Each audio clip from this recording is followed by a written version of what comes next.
always right when you hit the button, you get a notification That's right. that I don't care about. I'm pretty sure we're recording, but hey, we were. Hey, look at it. So, we're back. Yes. I'm indeed. Jared, by the way. I'm Josh. What's Fantastic to be here. Good to see y'all. Man, good amount of stuff has gone down since the last time we talked to you. Got new beers. Oh, baby, this is lovely stuff. It's the dessert beer of beers. It is lovely stuff, man. Enjoy yourself. Treat yourself. Enjoy yourself. So, Vader's left us, which wasn't a big shock. Big Cass left us, which wasn't a big shock. So I don't know what everybody was shocked about last week. So that's one reason why we call whatever. It's a fantastic picture I saw. I should remember this. It was one of two. I do this all the time because I'm always looking at stuff and I never remember the names. But I'll do it the last time and I'll put it in the comment section. It's either Dante the Scrub or Legit Hoss, which if you have Instagram accounts and you like wrestling, I cannot suggest those dudes enough. It's fantastic, especially if you like old Japanese wrestling. I think it might have been Hoss that posted this, but it's one of the two of them. And it was this picture of Vader wrestling Masawa, and it's just like R.I.P., Vader and stuff like that. And I could not help it when I saw the picture. I'm like, man, this is literally a shot of Vader the second he gets to heaven, him and Masawa going at it, immediately picking up where they left off. I just like the idea of Masawa waiting at the gate for him. Yeah. Talking about names reminds me of shout out to channel the random stuff. Yeah. Said I would do it. Been meaning to do it. So what's up, man? Go check out those videos. And dude, is always leaving really nice comments and just really good brother. And the Stone Wolf. You are not kidding, man. That is really nice stuff. Here's to you. Thank you. Absolutely, man. And just to get compared to some of the people that we get compared to is like, then, here's to you. Here's to you. Here's we the working man. Quick movie review. Right off the top, it's another thing, old news to most people, but it's new to me. I want to talk about it now. Hey, man, that's how we do. I rode out to see Incredibles 2 finally, because I went out to see it the weekend it opened, and I saw the line. I was like, nah, I'll rather go get something to eat. And finally made it and checked it out. And if, by all means, if you like The Incredibles 1, go check it out because you're going to dig this too, because it's almost note for note the same movie, just a little different. Plenty good to go see. And I really wasn't expecting. There was like a quick little video before the movie started with some of the members of the cast, doing that whole kind of like, we've been away for a while, my bad, kind of thing. And they're like, I don't want to hear that from y'all, because it's like 14 years between movies, and but you made 3 Cars movies in that time, and all this stuff. Like, man, don't give me that bull crap. Yeah, man, I love The Incredibles. I was thinking about this the other day because I was really wanting a movie. I had jury duty last week, and I took my jury duty. I told Jared, essentially, I got paid $50 to read a really good book. That's not bad. It worked out very good. So I took my money, and I wanted a movie, and it was like, okay, I've been sitting on the fence because there's 2 movies. I love both of them, and it's like, you really want a copy of those, so go see what you can do. And anymore, with animated stuff, and I probably shouldn't do this, but with animated stuff and almost all television stuff, I do DVDs instead. Because it adds up after a while, especially the Disney stuff. I mean, it's like $5, but it's $5 every time. And also with the Marvel stuff, I do buy the Blu-rays. So it's like with the animated stuff, live action, I can kind of tell the difference. Animated stuff, I don't notice any difference whatsoever. I'm the same way. I cannot tell the difference, and it's like, save the money. You might as well. So I went in, and it was either to get Incredibles or Ratatouille. Which those are my favorite ones.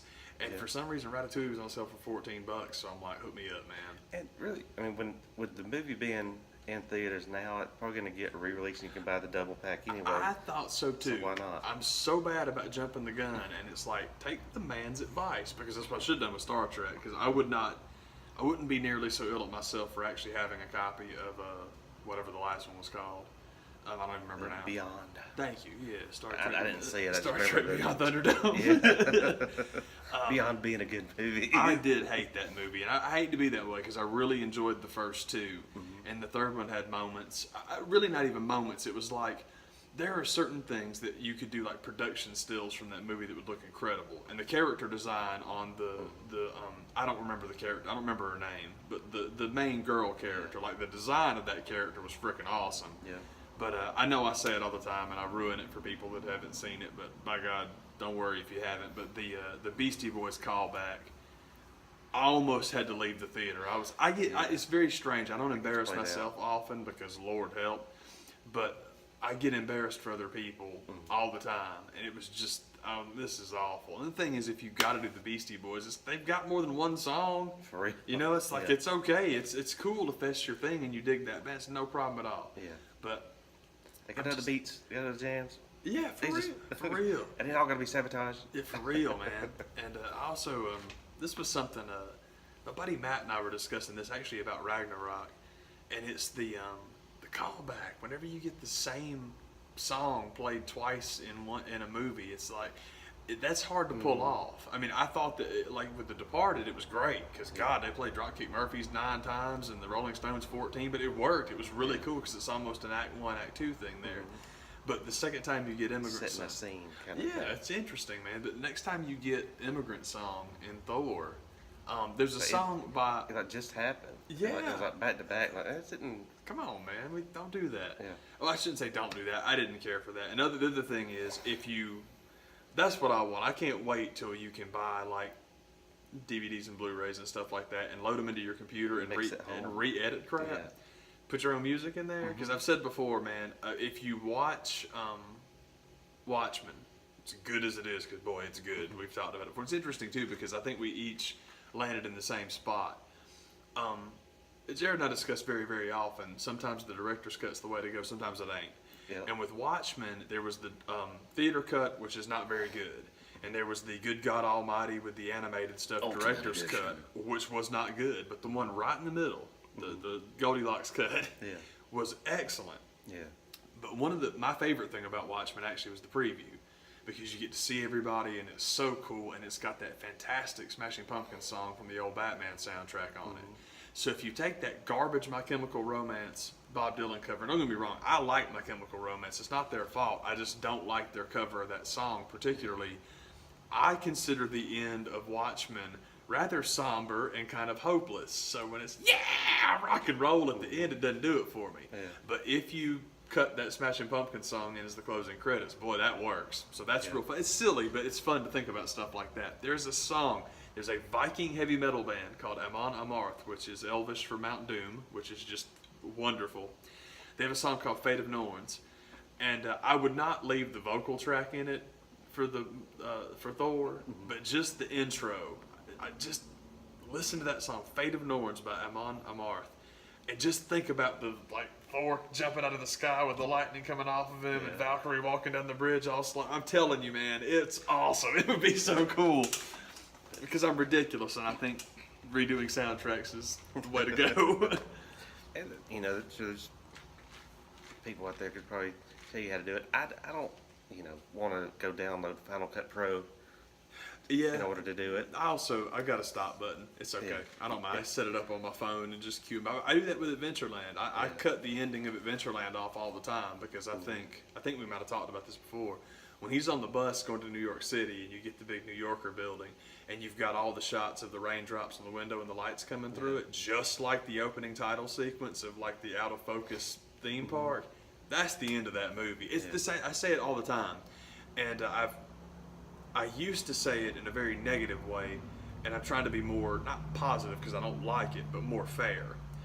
I feel the same way about the end of Scott Pilgrim, but I don't think that was Edgar Wright's fault. That just feels like such a studio thing. Yeah. And it's like, okay, Edgar, you can do anything you want in this movie, but the kids have to wind up together. And that being the case, it's like, well, when you watch the movie, it's like, I can just hit stop. Yeah. And it's because it's awesome. And it's like, there's so much stuff in it that I won't say got away with, but kind of got away with. It's like, hey, if this is the only thing you guys want, yeah. It's like You can that. have it. Absolutely. It's like, I'll get the rest of my movie made. It's like, all right, that's cool. another little placard thing before the movie started, because I'd heard what was going on about some of the uh, epilepsy issues with the Incredibles movie. That I just really kind of thought, that's just BS. It can't be that bad. And then they get to the character that's for you, kind of like, oh Jesus, how could they even allow this to be released? Placard. You have to turn away and scream for warning. And I'm not even epileptic, but I don't know that. I'm wondering if that's something getting to be about, like, everybody experiences high and low blood sugar. Doesn't make you diabetic. You could be shocked into a seizure. Doesn't make you epileptic. But a movie like that on this big of a scale, even though it's not for a very long amount of time, it's enough to where you're kind of like, oh, y'all need to do that. Yeah. Stop. And it's the bad guy in the movie, but it kind of makes a cool effect. But it's like, that's dangerous, y'all. Why would you do that? Why do you do that? Why'd you do that? He was a good guy. Oh, God. I was trying to recall some. Oh, there was a. I know some people love the little Pixar shorts that they run before a lot of the movies. And this one, to me in particular, was just god awful and terrible. I wish I could find a nicer review for it, but it did not grab me the way that I know that they thought it would, just because anything with a sweet little Asian lady and her little dumpling baby is supposed to be cute and funny. I was like, y'all, this is sick and dumb. I just didn't like it. I like the best review I can give it is god awful. I haven't seen it yet, but I've seen up and down. I think it was called Tao, something like that. But anyway, you'll know it when you see it. Look for the old Asian lady. You know you're in the right place. Yeah. You hit play on the right button. Yeah, I'm a moron because I haven't seen it yet. But part of me is, again, with the DVD thing. If I can get them for $14 and the movie ticket's going to cost me $13, it's ridiculous. But we talk about it all the time. I'm still very much a belcher because I'm drinking this too fast. I am a whore for physical media. I love it. I love DVDs. I like my CDs. My hard copy. This is so stupid, but there are certain albums that are among my favorite. I'm a big Pink Floyd fan. I don't like all of it, but the stuff I like, I really like. I know we discussed Roger Waters before, and like that stuff, when Roger, he always, after Sid left, he was the band. He was the Senate. Yeah. But especially the post-Animal stuff, when it's like really pissed off Roger. Well, I love that stuff. The Final Cut by Pink Floyd might be the most traumatic record I've ever heard, because he's going through some stuff, and it's not just the typical rock star on drugs stuff. It's just like, I don't know, everybody has like their anti-government album because Billy Joe Armstrong decides, I don't like George W. Bush, I'm an American idiot. Yeah. But Roger Waters' motivation was a little different. It was like, yeah, my grandfather died in World War I, and my dad died in World War II, and I'm a little bit sick of this war crap. Yeah. A little tired of it. It's just like, ooh. And So to bookend my life. yeah, so when he gets hot about it, oh God. Anyway, I love Roger Waters, love Pink Floyd. And then there's Mastodon, who I also very much love. Mars Volta has a lot of this, and this is such a stupid little thing. But some of the coolest things about, there's an element, maybe not so much with Pink Floyd, but I like progressive rock. It's weird. It's hard to say progressive rock because that's usually like Yes, and I'm not a huge Yes guy. I do love Genesis though. The old pre-Phil singing Genesis is fantastic. So you like put Lamb Lies Down on Broadway, and you listen to the whole album, and you're just there because it's like most of those things, just one song into the next. Anything you listen to, like on streaming, has the cut between them, and it's dumb, but it takes you out of it. It just does, man. It's like We Will Rock You and We Are the Champions. Mm-hmm. They're supposed to go pretty much one into the next. Flow into the next. Yeah, and I like that. It's dumb, but I like it. And I also like not having to worry about Wi-Fi connections or buffering. Nah, man, you put a CD in, it plays. It's dumb, but for the important stuff, it matters. Yep. but that talking about Pink Floyd reminded me of there was a. I'm a sucker for. I don't watch late night TV anymore like I used to. I was a huge like Letterman Mark, Conan Mark back in the day, and since he's been gone, it's kind of like I hung in there for a little bit, but I kind of fell out. But James Corden he does the carpool karaoke things, and the most recent video that got so popular was the one with Paul McCartney, and it was one of those kind of videos. You're like, man, people are already like trying to naysay on it. They're like, well, Paul McCartney just did that to promote his new album. Like, you mean the only reason anybody goes on TV? That's exactly what I was thinking. That's like, the point. And it's not like he's the first person that's done a carpool karaoke to try to throw in one of the new ones. It's what you do. But I think people just want to hate on that dude so bad. They do. They're just like, anything and it was, when you watch that video, there's like some genuine moments where like, man, this dude is an awesome dude, both of them. But people are still going to talk that bull mess. I just don't get it. That's just the way they've always done him. I think the hero worship of John Lennon hurts him. Mm-hmm. And I love John. I'm much more of a John guy. But there's certain, like, we've had the discussion, man, like the freaking, I think it's Wings Over America, the live album that was re-released not too terribly long ago. God, that sucker's dope, man. Yeah. It is awesome because it's weird, especially about like 70s rock and roll bands. I like a lot of those albums, but I like the live stuff better. It's just, it's really good. And I'm pretty sure that's what it was called. And it's not cheap because it's a double album and it's all that stuff, but it's worth it, man. That sucker's good, man. Like, opens up with Venus and Mars and goes directly into, pretty sure Jet's the second one. I think Band on the Run's third. And they're all just, it's awesome. That album is cool as crap. But yeah, people just... Even if they just did... Well, I wouldn't say just do the Wing stuff, but even some of those Wing songs, you start clicking them off like that. Like, that's some good stuff. Yeah, and he did that too in this one. Yeah, and the video they ride down Penny Lane, and I don't care that that's probably the first time that Paul has been on that road since he was 17. I bought it.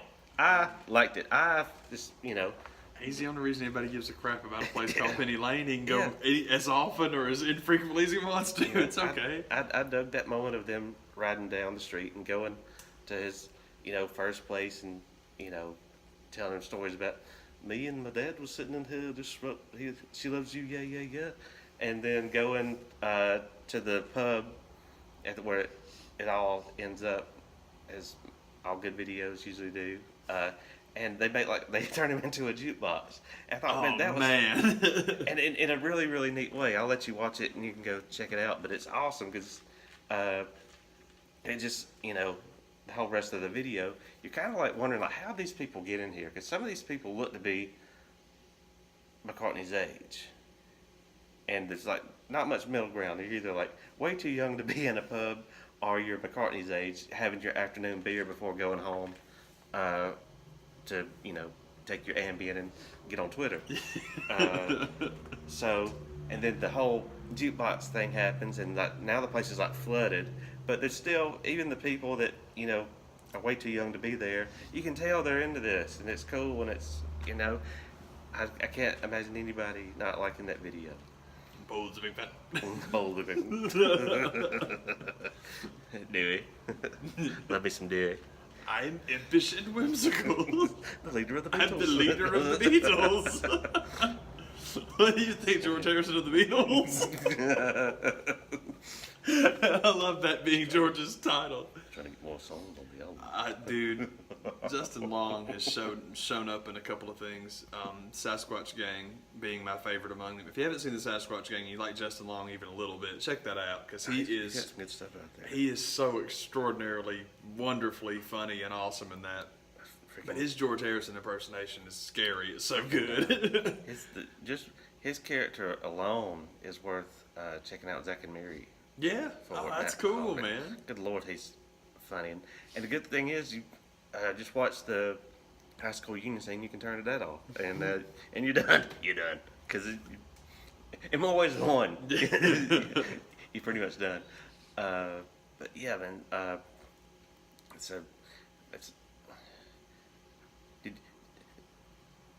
Speaking of people that are done, I sat down and I listened to the real one, Enzo. Oh man. Get interviewed. Be a man, Hulk. Oh wait, no, not that one. Oh yeah, yeah. Speaking of awesome, Be a man, Cass. he sat down and he got interviewed with Stone Cold, and a part of that I think was just Stone Cold just wanting to sit down and hang out with Enzo again and let him. But he gets the story out, and you're kind of like they're selling this idea of him being unjustly let go, and I don't buy that, and it's nice to hear his side of the story, but I just don't buy it. I don't believe it. I don't believe some of the horse hockey that got sold, and then the only reason I bring that up is to talking about Cass getting let go the other day when all that was going down. I was like, I don't know that I believe all the stuff being said about him to the extent that they were putting it out there. Him having a few too many beers on a tour. Like, no, I think and the same thing with Enzo is more than just one thing. It's like it's a history of behavior, and then you get to Big Cass, and it gets to the point where like every time we look at you, you're minus this other guy, and we know you want to be back together. So just go, just get out of here, leave. And so I think that's probably the long and the, as long as they don't hate each other, they might hate each other by now. But it's just a weird week hearing that story pop back up. It's like, please just go. Let's find somewhere else to be, man. Yeah. One of the many, wrestling memes that always come up when someone gets released from WWE was just a picture of Enzo and Cass with the old TNA tag team titles, and it's, what are Enzo and Cass doing in the Impact Zone? And I'm like, I would love that, honestly. I think that'd be great because everybody's got a place to land. I think that'd be cool. And I did enjoy the crap out of them together. I thought they were quite fun. And I'm a big fan of Thunder and Lightning tag teams, the big guy and I love that. I just think it's cool. I like them, but at the same time, Impact's the perfect place for them because they would not work at Ring of Honor. That would not. No. People would kill them. Yeah. So, but that's all right. Not everybody's got to go there. Yeah. Tessa Blanchard went there, and I wish that Tessa, just because I'm a jerk. I'm excited about the idea of Women of Honor being padded out with talent, and she's talent. But at the same time, I mean, if Impact offered her the cash, that's great. There's nothing wrong with it. And still, she's going to be at All In, which is nice. And the Mixed Pack Challenge is coming back. I was serious about her and Carl Anderson. I think that'd be so awesome. I would love that. And she made, there was when Cody first left, I mean, he was showing up with TNA stuff too. Yeah, oh yeah, dude. She may have one of those contracts like, nah, I'm going to go where I want to go. Austin Aries just beat Kenny King at the pay-per-view 2 nights ago. So Austin Aries has that open door. You're right. It's like, this is pretty cool. And like I said, I'm serious about, let me rephrase that. I think I'm serious about the All In thing. It's become such a thing now where people take that little card and put every single person on it. It might. I'm pretty sure hers was real, but now I've seen so many of them, I'm not sure. She was at one of the press conferences, if I remember right. Yeah. So I think she's that's actually real. signed and awesome. I was thinking, and that's one of the reasons why they say that they probably had intended to let Big Cass go earlier. Like usually have their post WrestleMania, fire sale when it comes to talent, but they held off on that 90 days that starts when you let go will expire after Labor Day. that makes sense. If somebody wants to go to All In, guess what? You can't. Yeah. Too bad. Maybe next time, brother. I love that, dude. I can see it. But the thing that I caught the end of Impact for the first time like a long time, and it was the Tessa Blanchard match was in the main event. I just hate that she's doing the same thing that they tell everybody to do in WWE. It's like, do the Sasha thing, hit your pose at the top of the ramp, sashay down, and hit it again in the middle of the ring. Just don't do that, man. Do something. Do two different things. Hey, if Triple H spit the water at the top of the ramp and on the apron, it would be stupid. Yeah. And I think most people think it's stupid anyway. I always liked it. I thought it was cool. Yeah. But at this, I like Triple H. Have your thing you do up there, and come down and do something else. But I just do it as the Sasha, Alexa, all these guys. You have your one little pose, and Seriously. she does her little wink thing, which is I wouldn't do it either place, but you know. I would suggest that you do two things instead of one, and I would suggest you come up with two Yeah. things. Reinvent both of them. Even then, I would tell Sasha to come up with a better dance move than the jazz hands Yeah, the thing. little swervy jazz hands. Good Lord, Yeah, stop doing that. Yeah, it's bad once. You know. I think that's another reason why Alexa cashed in so early last night, or the last pay-per-view, because doing the whole over the shoulder with the briefcase, like, it hurts. Yeah. Okay, you can have the belt back, Sweet Pea. We're sorry. I can't do this for a whole year. Man. Ow. Oh, my shoulder. Oh. Now I need Dr. Andrew rotator cuff surgery because of your briefcase. You bitch. You guys are stupid.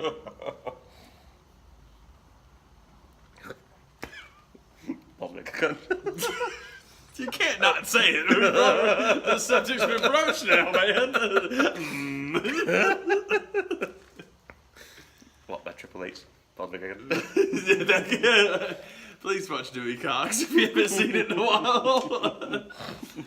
Dewey Cox, and again, something else, because we have to do this every week now.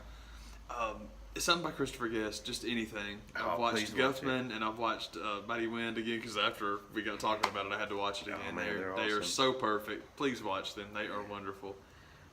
My Christopher Guest thing I watched this week was I'd heard about him having a show on Netflix, but the Mascots thing, I thought it was a series, episodes, but it turns out it's a movie. I honestly did too until you told me that earlier. That's the first I'd heard of it being a movie. I think it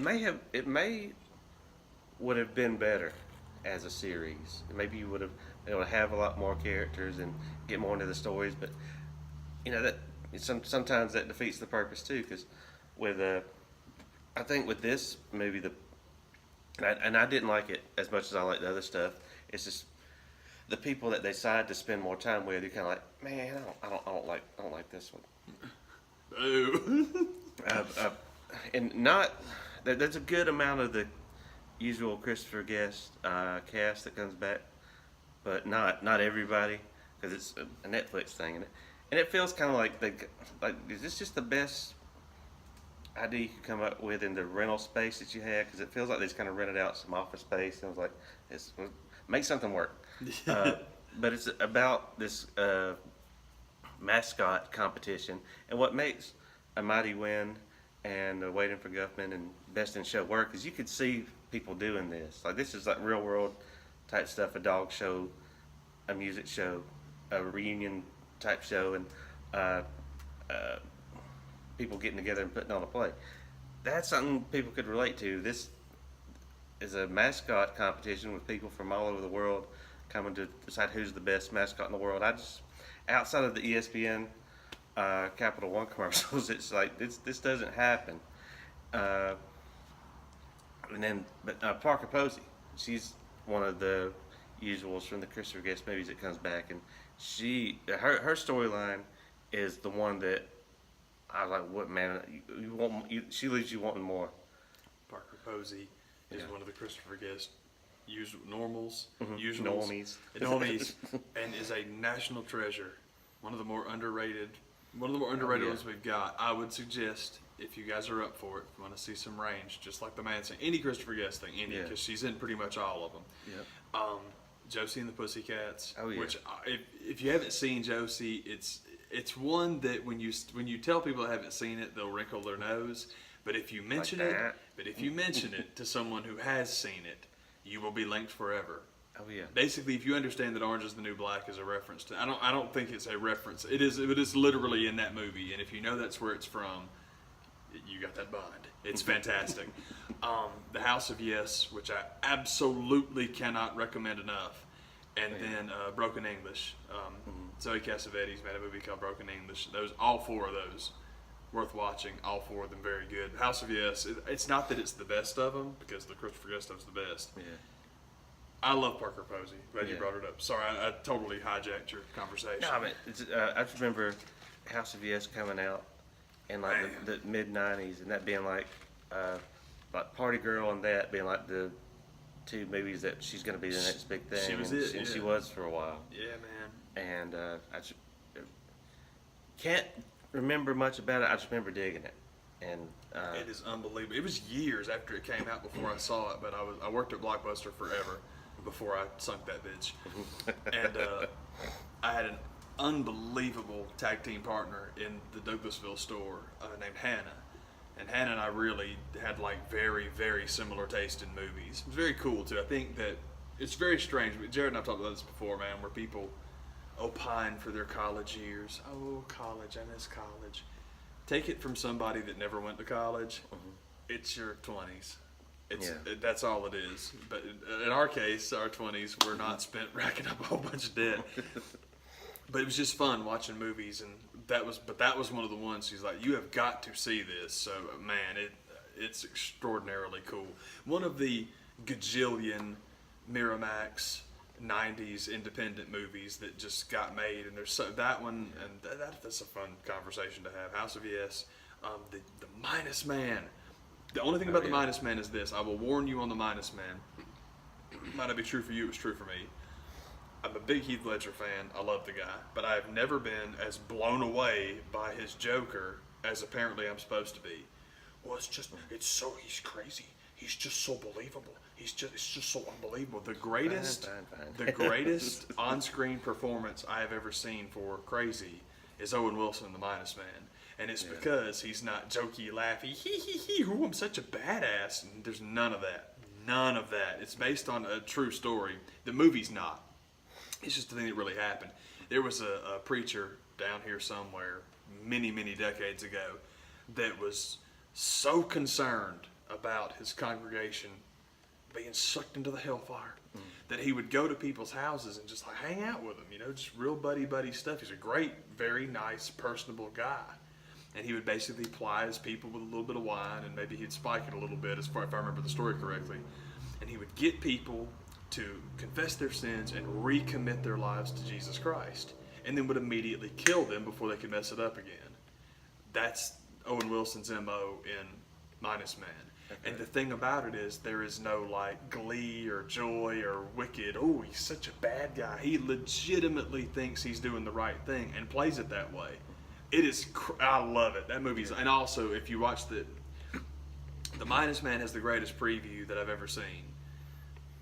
Minus Man's awesome. Anyway, I got way sidetracked, but we're talking about good independent stuff from the night. We were really lucky to grow up with movies when we were real lucky, man. There was a, I guess you could call it an indie movie. That term doesn't mean to me what it means to some people.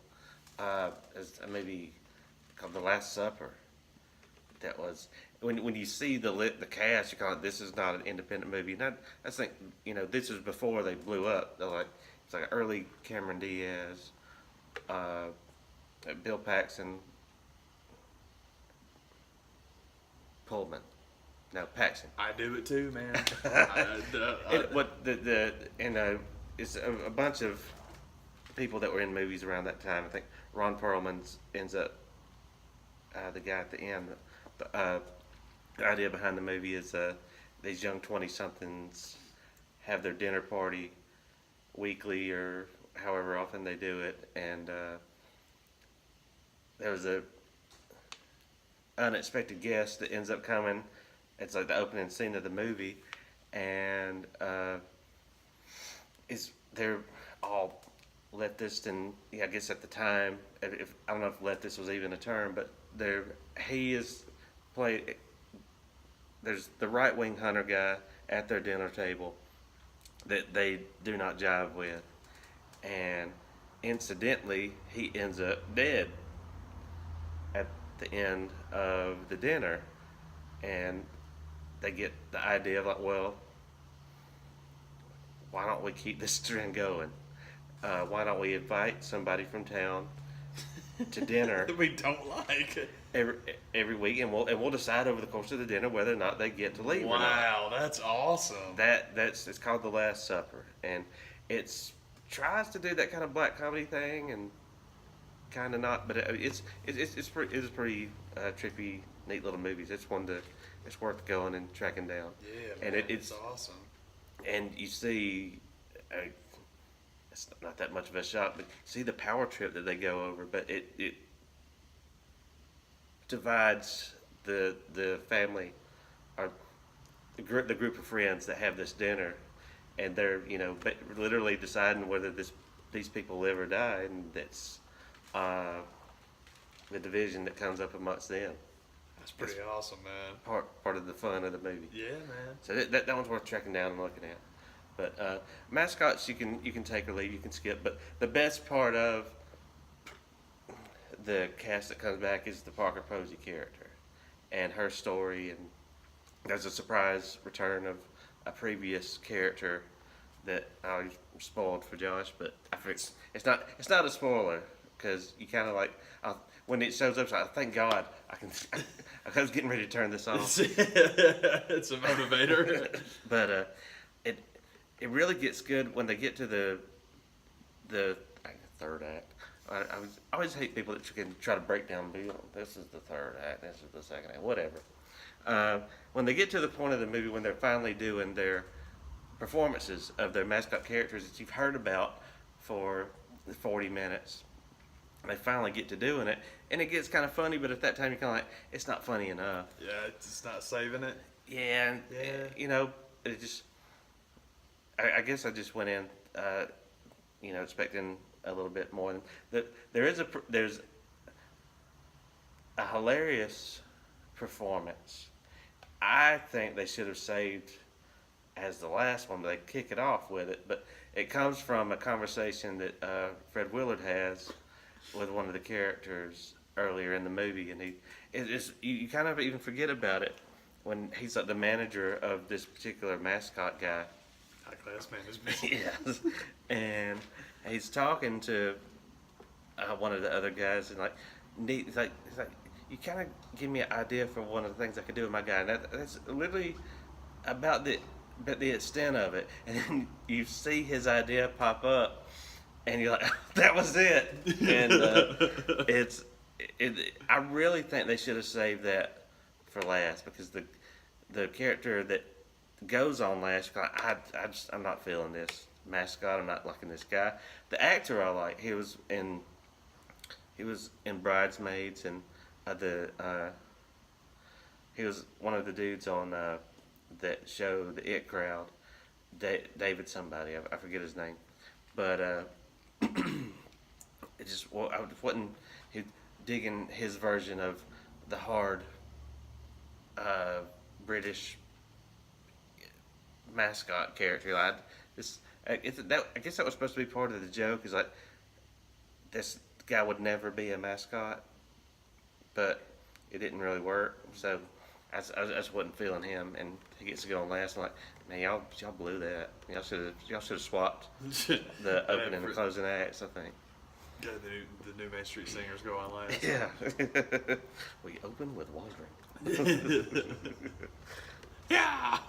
So that's about all I got. Man.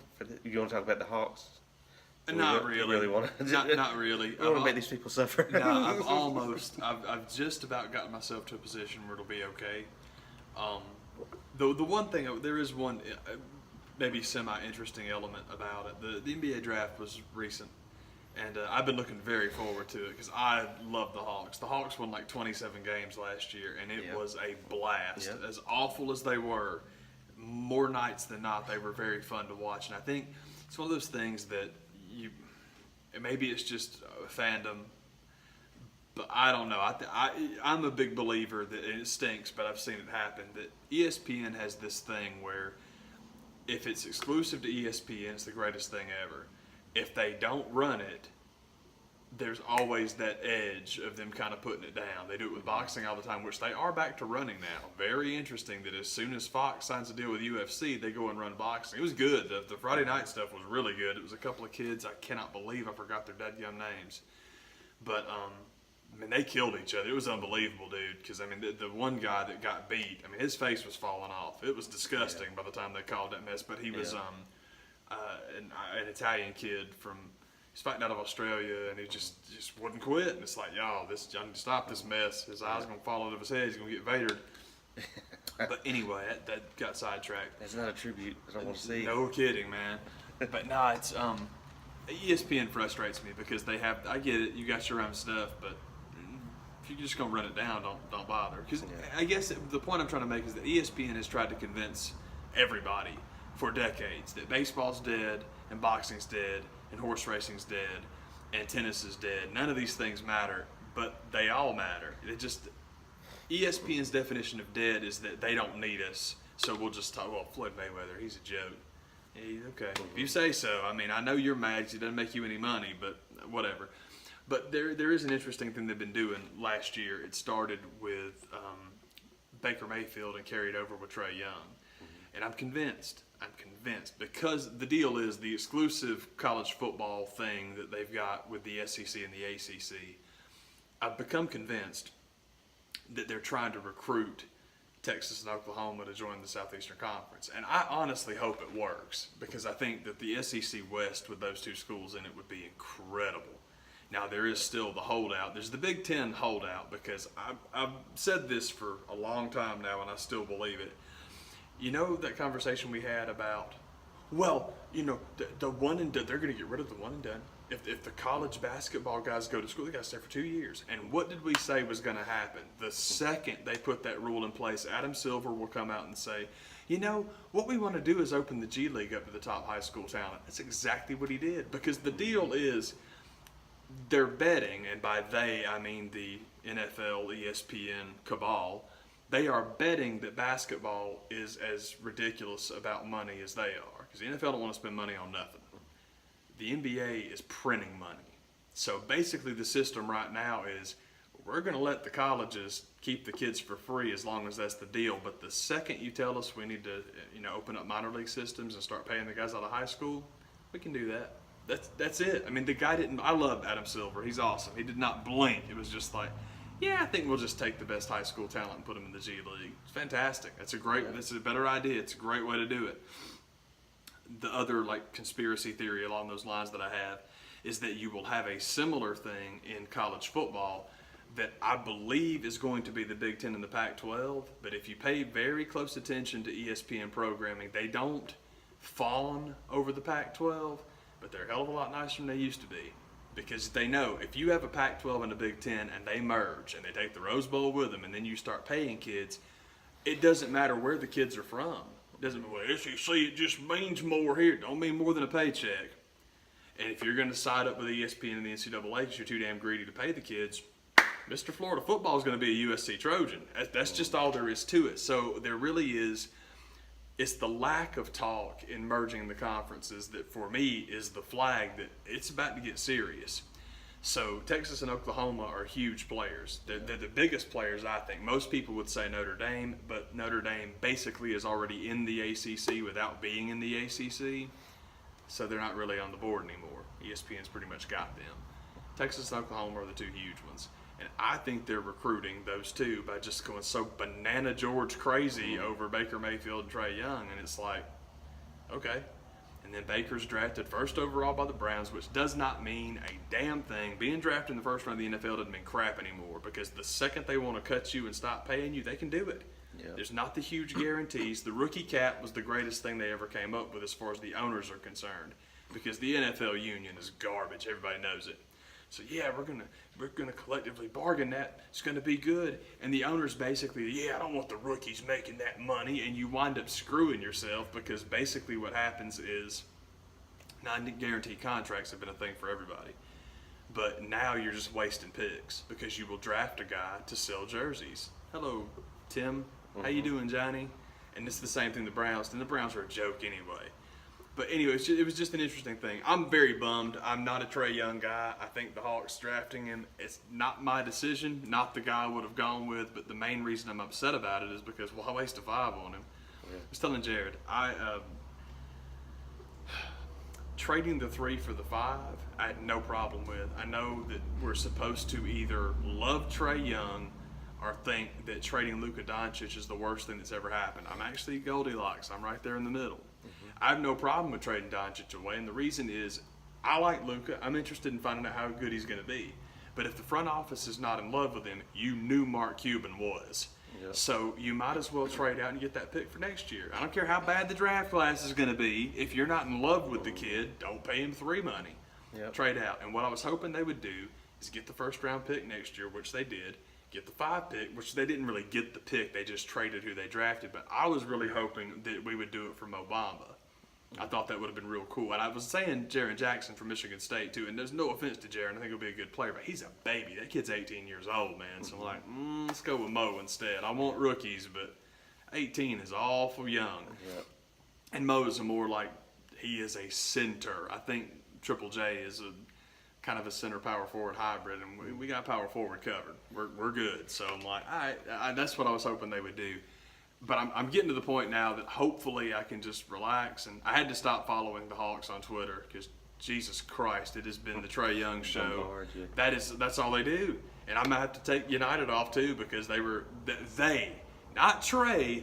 They were at the game yesterday, but every damn picture's Trae Young. Trae Young was at the game yesterday. Dude, the Hawks were at the game yesterday. They were all there. And y'all can love Trae Young all you want to, but if you love him more than John Collins, you've got problems because John Collins is awesome. That guy's great. Anyway, I've gotten way afield. But I've been griping about it ever since it happened, and I think I've worked the venom out of my system enough now to where it can be like, obviously I want him to do well because I want the Hawks to do well, but I will go on the record as saying this. The Hawks are probably going to have a miserable season this year, and to be totally fair to the kid, that's got nothing to do with Trae Young. I think we were going to be bad anyway. We're building, trying to get somewhere. Mo Bamba wouldn't have changed that.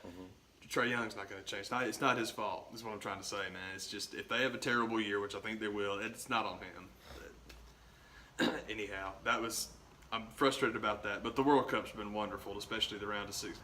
Round of 16's been not up and down. I think that yesterday was incredible, and then today I was a little bummed because I hate settling the game with penalties. I just can't stand it because it's just luck. Yeah. It's just luck, man. And I'm a little frustrated with Russia eliminating Spain. Not that Russia's still going, because the host country doing well is kind of neat. But my frustration is whenever people just do that overly defensive stuff, they get killed for it. And today they're like freaking out, like, whoa, man, look at the guts, the determination from Russia. It's like, now where the hell is this when other people play, or statistically smart defense?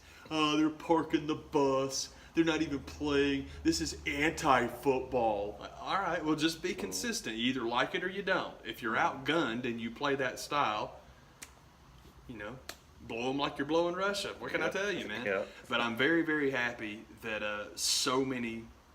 we're in a position now where here's something fascinating about the World Cup that nobody ever says. Well, how come the U.S. isn't in? How come we're not competing for the World Cup? We're such a big country. We have so many people. Why don't we compete for the World Cup? Do you realize the World Cup has only ever been won by 8 countries? 8. That's it, man. It's like, that's it. That's it. More individual teams have won Super Bowls than that, which, to be fair, they play the Super Bowl every year. But 8 countries, that's it, man. So it's not like, well, we're next in line, clearly. But you've got France and Uruguay are playing each other in the quarters, and they've each won. Uruguay's won it twice. France has won it once.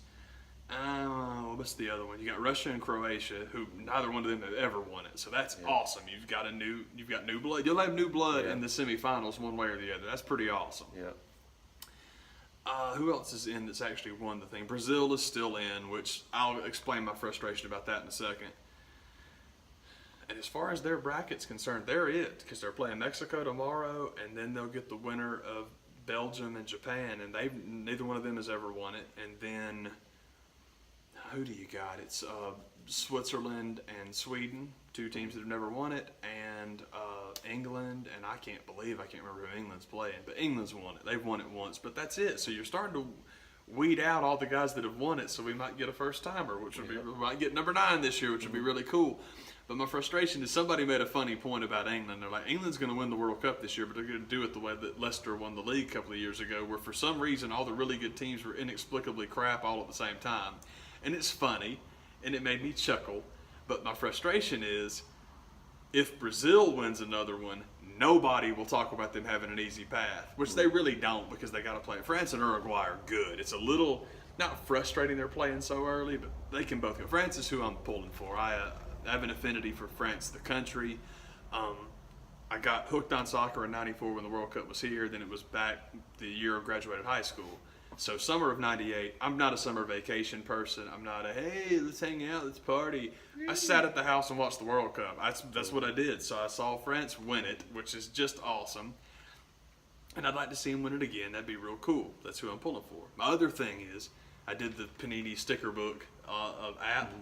And that was the idea. It was like, okay, I like France. And a ton of the teams I dig didn't even make it. So it's like, okay, let's go with France. But at the same time, it's like, no, here's what you do.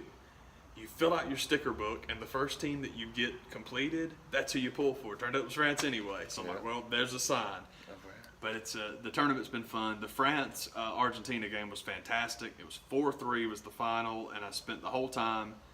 Jared knows this. I might have mentioned it on the show. I watch sports on mute because sometimes the crowd noise is fun. Sometimes it's annoying. Atlanta United crowd noise just annoys me. I know I shouldn't say that. I'm a fan. I love it. I like all the singing. I like the chanting. I love that people are into it. But that's not my thing, so I turn the volume down. And also, I hate commentary, because especially American soccer commentary sucks. Could I do better? Probably not, because I wasn't born with the game either. But it's not about me doing better, it's about me having heard better. And it's just more of that superstar. I mean, all it was is, but Leo Messi's going to be eliminated if France win. What are we going to do without Leo? What are we going to do without Ronaldo? Because they both got dumped the same day because Uruguay beat Portugal. And let me say this, by God, I'm so dumb. I can't remember the kid's name. But the right back for France scored the goal of the tournament. That thing, it's unbelievable. But as far as a pair, getting yourself a nice pair, man, Cavani's brace against Portugal was awesome. And I love that guy because he's a PSG guy, so that makes me happy because I like PSG. I know I shouldn't. It's a bandwagon thing. They're a rich team. But, I have an affinity for France. They're in Paris. Come on. You know, what am I supposed to do, man? Well, what I'm supposed to do. They're cool. Yep. So, anyway, sorry, I've taken a long time with that. But France-Argentina was awesome. It was 4-3. I mean, the whole tournament has been really, really fun. And part of it that no one will talk about, but it's true, is that grease pig of a football they're playing with. But, hey, man, we want offense. Everybody wants offense. So you had it. Everybody wants offense. But my favorite thing is Mike and Tony every single day having their meltdowns about, well, I guarantee you, I can already tell you their show tomorrow. Well, Messi's gone, Ronaldo's gone, there go the ratings. It's like, yeah, only 26 million people in America are watching this thing. Yeah, you're right, there go the ratings. Nobody cares. Doesn't matter. Nobody cares. That superstar crap is what we do here. No one cares, man. It's the World Cup, for God's sake. Everybody's watching it, man. Yep. And it's fun. It was real fun. But you had two penalty shootouts today, and I hate that. And it frustrates me. Dadgummit. Dadgummit, blah. Mm-hmm. There was something else, but I'm like babbling, man. You're nice to me vent about the Hawks, but I'm back to a position now where I can say, go Hawks, I hope you do well. I hate our point guard, but I hope he does well. Because if he does well, we do well. Just not sure about. I don't know about this movie. I have a little bit of a hard time, and this was going back when they were doing the college thing, and that really is my problem. Is he was just such a pet for ESPN. And I have a hard time with anybody that's a pet for ESPN, but especially when you start blowing this kid up and, oh man, look at the points, look at the assist, oh my good God. And then you get to the crux of Big 12 season, not even NCAA tournament season, not like the roughest part of your schedule, but conference season. And they dropped, I think it was 8 out of 11, might have been 8 of 9, but I think it was 8 out of 11, and go to their conference tournament and get eliminated. And then get put in the NCAA tournament for no reason over Oklahoma State, who got jobbed and everybody knows it. They get stuck in the NCAA tournament because we got to get the Trae Young ratings. You got to have Trae Young. And they get bounced in the first damn round. And it's like, man, that's pretty sorry, man. And that was against college competition. And it's not that you can't improve. I hope he improves. I guess my other huge problem that drives me nuts is you had him. I got to end on something relatively positive. Mm-hmm. I think the kid's name is Herder. I'm really doing a bad job. They drafted a shooting guard out of Maryland who, it's just, I'm so tired of Travis Schlenk, he put the Warriors together, and he got his Steph Curry in the first round, and his Klay Thompson in the second round, and his Draymond Green. It's not rounds. I'm saying that incorrectly because they had 3 first-round picks. But you had Steph first and Klay second and Draymond third. Well, here's the problem with all of those things. A, just because you're undersized, light-skinned dude, and throw the ball up from 40 feet does not make you Steph Curry. It does not. You thinking you're going to come across another Steph Curry, you're wrong. First things first, let's acknowledge how good Steph Curry actually is. We can do that, but just, I'm sorry, man. That's very insulting to think you're going to find another one of those maybe in a decade, but just like, oh, he looks the part. Yeah, he'll do. Kevin Huerter is Klay Thompson is even worse. Now, Kevin Huerter is potentially a Kyle Korver type guy. Great three-ball shooter, man. Good spot shooter, man. Catch and release. All that stuff is real good. But the problem is Klay Thompson is a dog without the ball. He is a defensive, just dynamo, man. And according to everything I've read about this kid, the word liability is used a lot when it comes to his defensive ability. So y'all need to stop with that Klay Thompson crap. But then we get to my guy. Here's the positive thing. We drafted a kid named Omari Spellman. I always want to say Spielman like Chris, but it's Spellman. Omari Spellman, like the college. Omari Spellman out of Villanova. That kid I love. That's the draft pick I'm excited about, man, because he's big and he's long. He shoots threes. He defends.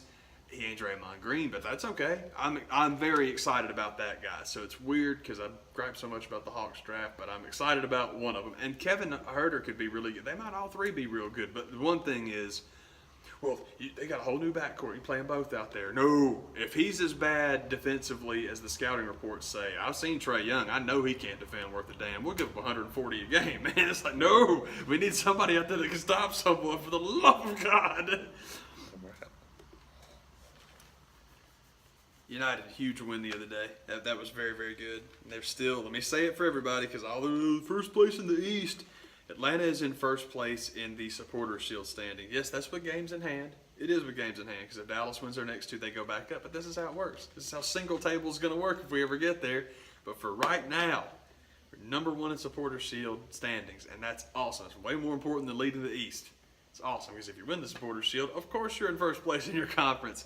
Anyway, I'm talking a whole lot, but it's an interesting game. 4-0 and beat the crap out of them, but man, Orlando's just really down right now. It's because sometimes you watch and your guys just play great. Sometimes you watch and your opponents play badly. It really was the perfect storm. So Orlando played pretty doggone good, but Orlando's just in a bad spot right now. And they'll get better, but they need to get better. They are looking rough. Which is cruddy. I'm supposed to love it because we're rivals, but we're not rivals. For Christ's sake, they've been around 3 years. We've been around 2. No one has a rivalry that quickly. And also, once Miami shows up, that'll be their rival. Once Nashville's in the league, they'll be ours. So this will be over real quick. But neither one of us has cost each other anything. As a matter of fact, Orlando's never beaten Atlanta. They haven't done it. It's like you've taken 2 points and 2 draws, and other than that, you've taken a whole bunch of whippings, man. But it's just that's not why I'm happy they lost. I'm happy they lost because I despise Sasha Coleston. Hated him when he was in New York. Hated him when he was at Chivas. Hate him now. Hate that kid. Shouldn't say that about a national team player, but hey, man, I'm a club guy. I don't care about that rah-rah USA stuff, man. Yeah, if we didn't have such an entitled attitude, it wouldn't bother me. If we were all about, like when you watch teams like Croatia and Denmark, when you watch teams like Switzerland, they are so happy to be there. I mean, the fact that Croatia made the Final 8 today, they were freaking out. And I'm like, that's what we should be doing because we did make the 8 2 tournaments ago. I think it was 2 tournaments ago. And it was awesome, man. But this expectation that, well, how come we're not in the Final 4? Because we're not good enough to be there. Mm-hmm. Let's just say it, man. I mean, if you can't handle that, you really need to find another sport. Yep. But I hate that. I like it so much cooler watching teams that appreciate it, man. Like anybody, Ghana, Senegal, Ivory Coast, any of the teams from Africa, man, when they get going, it is a blast. It's so like way afield. Sorry, man. I think I'm good. Oh yeah, we're at an hour, man. We good. Mm-hmm. All right. Take it easy, y'all.